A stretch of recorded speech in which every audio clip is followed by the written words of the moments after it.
government to fulfill the commitments in Andhra Pradesh Reorganization Act. We will facilitate special financial support in the current financial year. 15,000 crore rupees will be arranged with additional amounts in future years.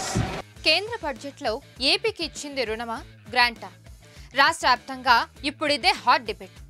రాజధాని అమరావతికి కేంద్రం ఇచ్చింది loan అని YCP వాదిస్తుండగా కాదు గ్రాంటేనని తెలుగు తమ్ముళ్లు కమలనాథులు చెప్తున్నారు.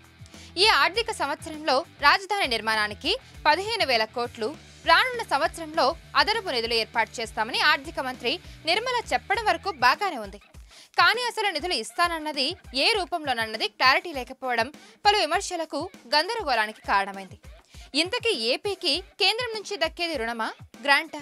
Capital city Amaravati buildup చేయడానికి మేము definite గా వాళ్ళకి అసిస్టెన్స్ ఇవ్వాలి. ఇప్పుడు నేను చెప్పిన 15,000 కోట్లు వరల్డ్ బ్యాంక్ అసిస్టెన్స్ తోటి మేము వాళ్ళకి తెప్పిస్తున్నాం. దానికి కౌంటర్ పార్ట్ ఫండింగ్ కూడా ఉంటుంది. కానీ ఇవాళ స్టేట్ పొజిషన్ ఎలా ఉంది, అది ఎట్లాగా వాళ్ళు ఇస్తారా ఇవ్వలేరా, అది మేము సెంటర్ నుంచి గ్రాంట్ ఇచ్చుకుంటామా, ఇవన్నీ చూసి వాళ్ళతోటి మాట్లాడుకుని చేస్తాం. నిజానికి టీడీపీ వర్గాలు సైతం కేంద్రం ఇచ్చింది గ్రాంటేనని బల్లగుద్ది చెప్పలేకపోతున్నారు. అమరావతి నిర్మాణానికి రాష్ట్రానికి ఎలాంటి సాయం అందించాలనే ప్రస్తావన బడ్జెట్లో లేనేలేదు. ఇక బడ్జెట్ శాంక్షన్ ముగిసిన తర్వాత జరిగిన మీడియా మీటింగ్లోనూ నిర్మల ఈ విషయం గురించి క్లారిటీ ఇవ్వని సమాధానం చెప్పారని అభిప్రాయాలు వినిపిస్తున్నాయి. అయితే ప్రపంచ బ్యాంకు, ఏషియన్ డెవలప్మెంట్ బ్యాంక్ లాంటి ఏజెన్సీల ద్వారా దీర్ఘకాలిక రుణాలు మంజూరుకు కేంద్రం గ్యారంటీగా నిలుస్తుందని టీడీపీ వర్గాలు అంటున్నాయి.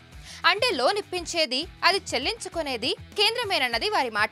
ఆంధ్రప్రదేశ్ కు ఒక క్యాపిటల్ ఉండాలి. భారతదేశంలో ఒక రాజ్యం ఉందనంటే క్యాపిటల్ లేకుండా అది ఆంధ్ర. అది యాక్ట్ ప్రకారం ఈ పార్టీకి క్యాపిటల్ అక్కడ ఉండాల్సిందే. ఆ క్యాపిటల్ బిల్డ్ చేయడానికి కేంద్ర ప్రభుత్వం పూర్తిగా కట్టుబడి ఉంది. కేంద్రమే రుణ సదుపాయం కల్పిస్తుంది కాబట్టి అప్పు తిరిగి చెల్లించే బాధ్యత కేంద్రంపై ఉంటుందన్న ప్రచారం జరుగుతోంది. ఇక కూటమి ప్రభుత్వం ఏర్పడ్డ మొదటి సంవత్సరంలో 15,000 కోట్ల రుణం రూపంలో లేదా సహాయం రూపంలో పొందడం మంచి ప్రారంభమని పలువురు విశ్లేషకులు అభిప్రాయపడుతున్నారు. రాజధానిలో ఆర్థిక కార్యకలాపాలను వేగవంతం చేయడానికి ఈ 15,000 కోట్ల రూపాయలు ఎంతగానో ఉపయోగపడతాయని టీడీపీ చెబుతోంది.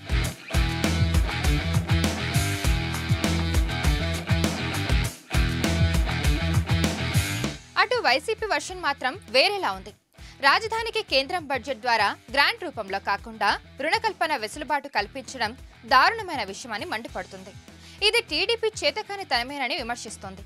పరిశ్రమల కల్పన, మరింత మెరుగైన మౌలిక సదుపాయాల కల్పన ద్వారా ఉద్యోగాలు, ఉపాధి కల్పనకు చర్యలు తీసుకోవాల్సి ఉందని, అది కూడా ఏజెన్సీల ద్వారా రుణాలు ఇవ్వడం వల్ల మంచి జరిగే అవకాశమే లేదని వాదిస్తోంది.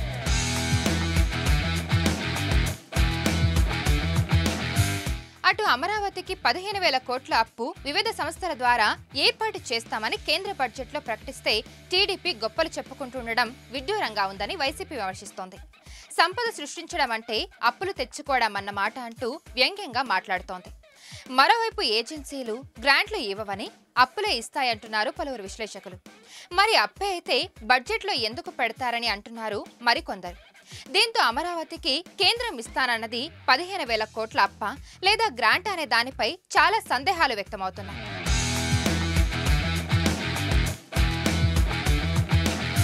అటు ఆంధ్రప్రదేశ్ విభజన చట్టం ప్రకారం ఏపీ రాజధాని నిర్మాణానికి కేంద్రం సాయం చెల్లించాల్సి ఉందని నిర్మలా సీతారామన్ చెప్పడాన్ని టీడీపీ నేతలు ప్రస్తావిస్తున్నారు.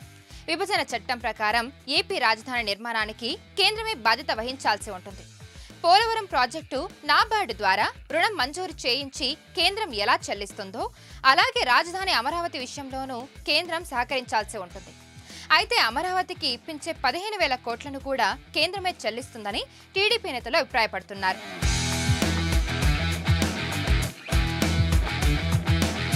రెండు 2015లో నాటి సీఎం చంద్రబాబు నాయుడు అమరావతిని ఏపీకి రాజధానిగా ప్రారంభోత్సవం చేశారు. ఈ ప్రాంత అభివృద్ధికి వివిధ పనులకు గాను 9,000 కోట్లకు పైగా వెచ్చించారు. అయితే 2019లో వైసీపీ అధికారంలోకి వచ్చిన తర్వాత 3 రాజధానులను ఏర్పాటు చేసింది. ఇక రాజధాని నిర్మాణ పనులకు కేంద్రం నిధులు ఇవ్వడం గతంలోనే జరిగింది. నాడు టీడీపీ, బీజేపీ కూటమిగా ప్రభుత్వాన్ని నడుపుతున్న కాలంలో కేంద్రం అమరావతికి 2,500 కోట్లు మంజూరు చేసింది. అయితే అందులో 1,500 కోట్లే విడుదలయ్యాయి.